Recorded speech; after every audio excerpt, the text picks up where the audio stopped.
Woohoo!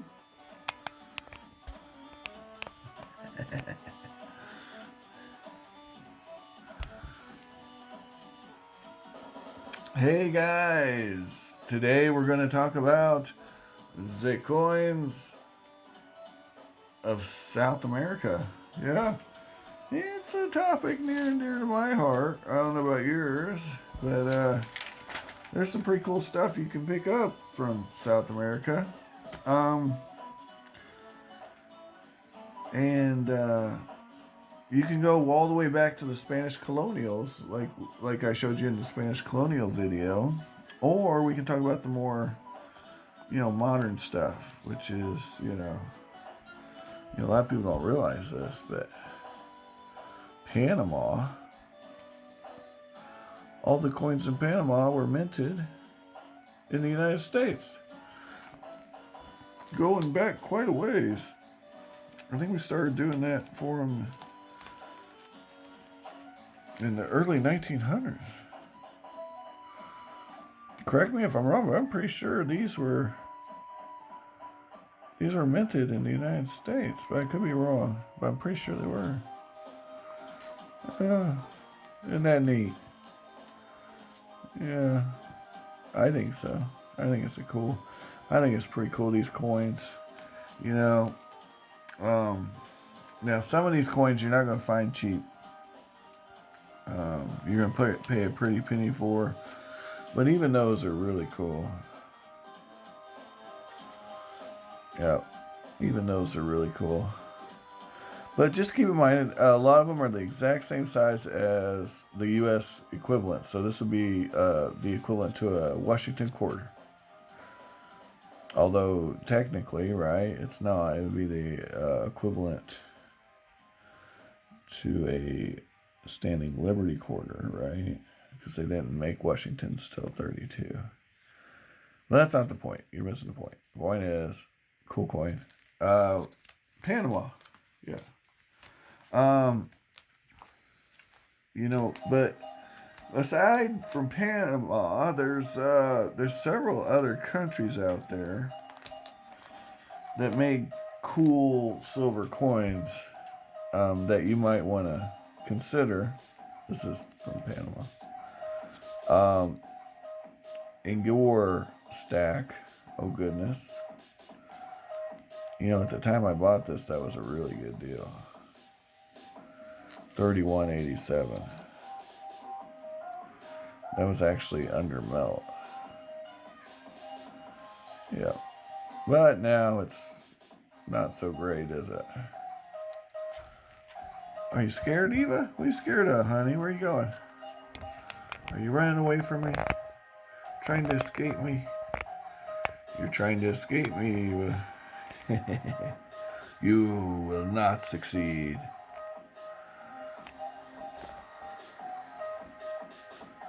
No, ma'am. You will not succeed. There will be no escape for you. Anyway, Chile has some cool stuff. If you're into that Chilean thing.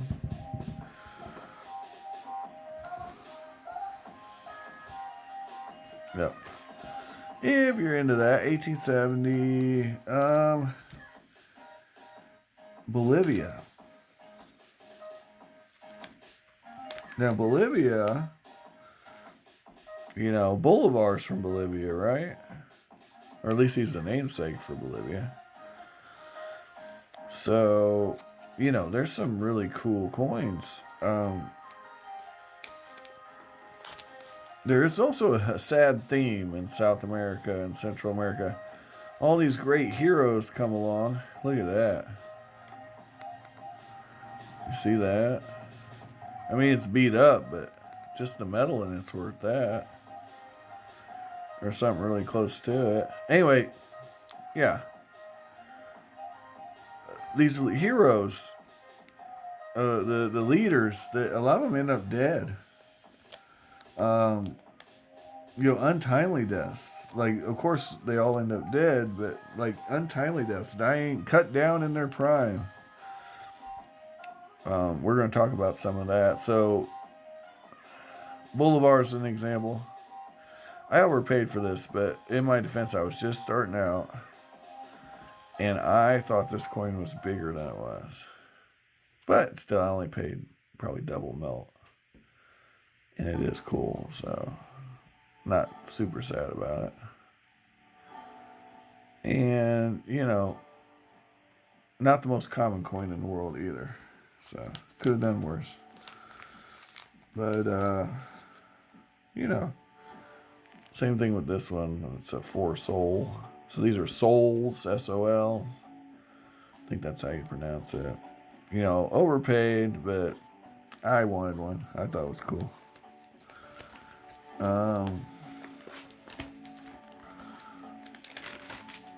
You know, since we were talking about the Panamanian stuff, let's look at some of the good stuff here.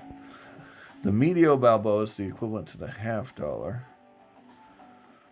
And some of these dates are really tricky, so you'll want to look at that. But at the time I got this, it was under melt. So I'm not sad about that at all. A little dingy on the rim, but it could just be a bag mark. It doesn't look like a super ding. Okay. Bolivia. So not all Bolivian coins are old. This one's semi-old. 1899. You know.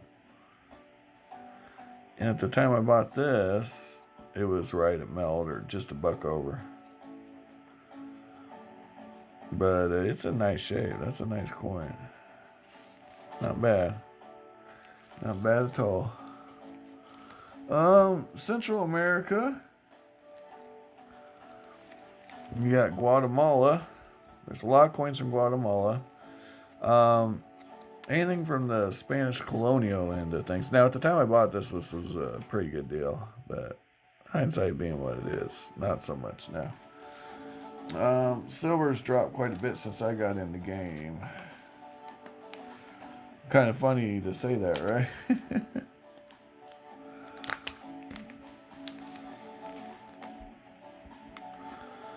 This is the Caribbean. So now this is probably more of a numismatic purchase, but pretty cool. $3.15. I think they're pretty coins. But you tell me in the comments what you think. Same thing, Caribbean. We got the Dominican Republic. And very cool Central and South American coins. Some real lookers.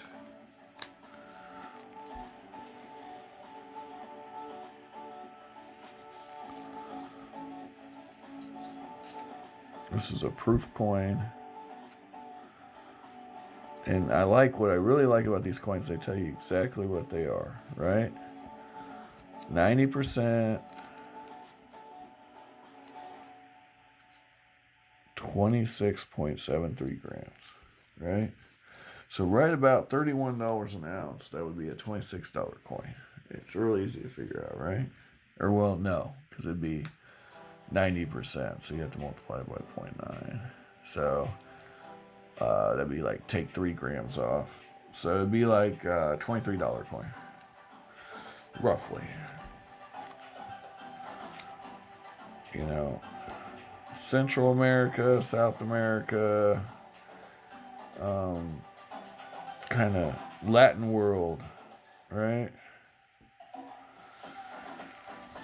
Very cool coins, man. Very cool.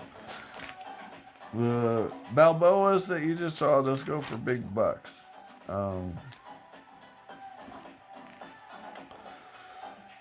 The full Balboas. Now, the 47's a funny year for these. I know that it's a key date for some of these coins.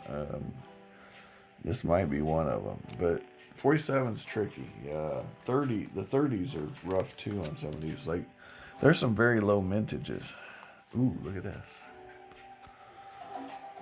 Now we're into Peru. Woohoo. This coin is free. This was part of that lot. I'm pretty sure this is that lot I got.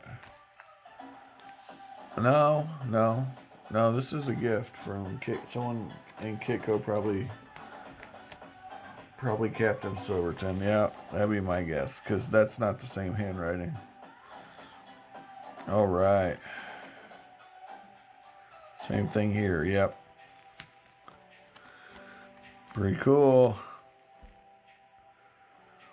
But yeah, these are really cool coins. Little Lady Liberty there.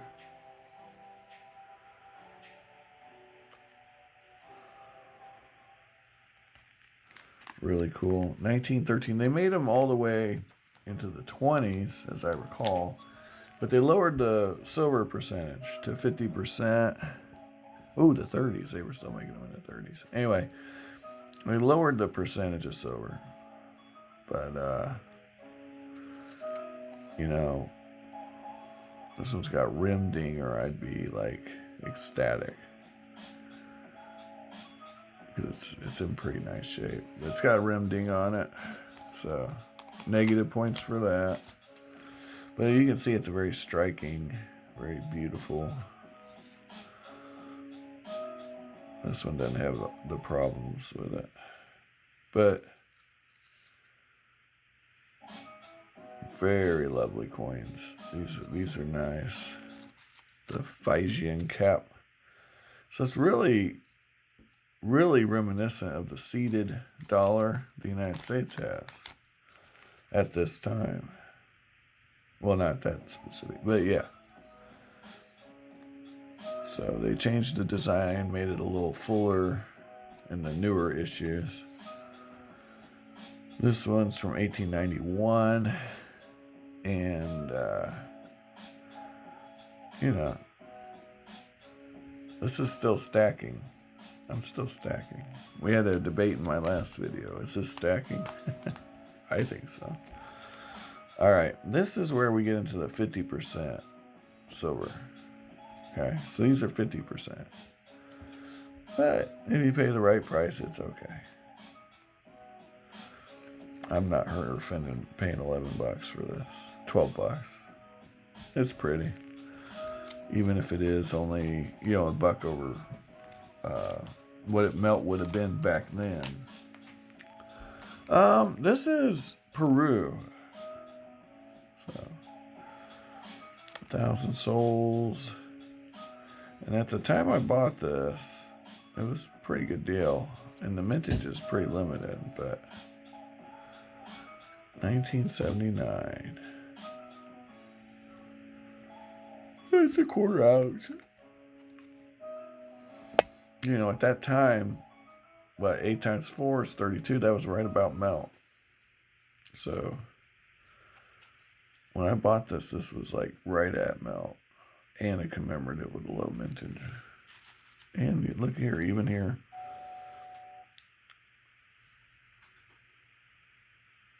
.7862 gramos, plata, 0.500. So it's 50% silver, is what that means, which I wrote here. So just divide that number by half. It's like 3.5 grams of pure silver. A little over that, actually.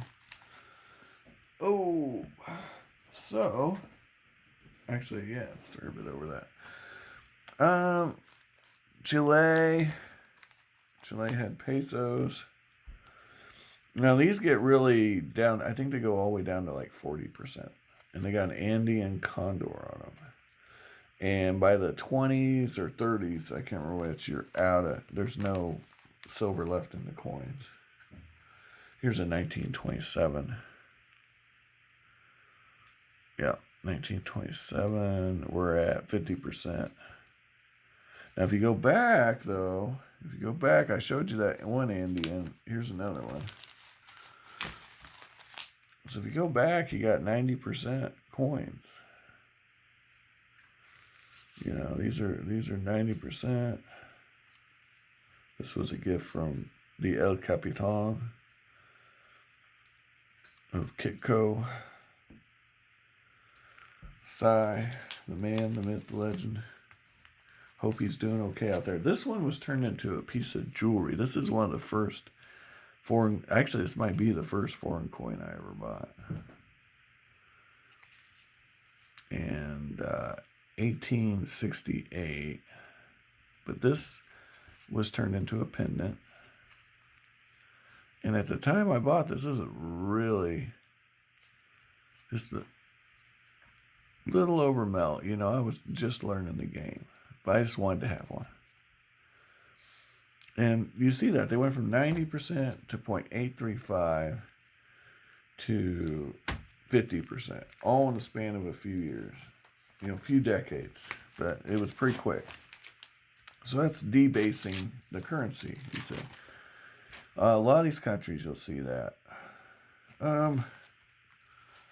Obviously, Venezuela is in a world of hurt. I've gone on and on about Venezuela. So, you know, on and on and on about Venezuela, where they're at. Now, if you know, as I told you in the last video, if you'd have bought this with an hour's work and, you know, traded in now, you did all right. Silver did all right in that situation. Here's another example.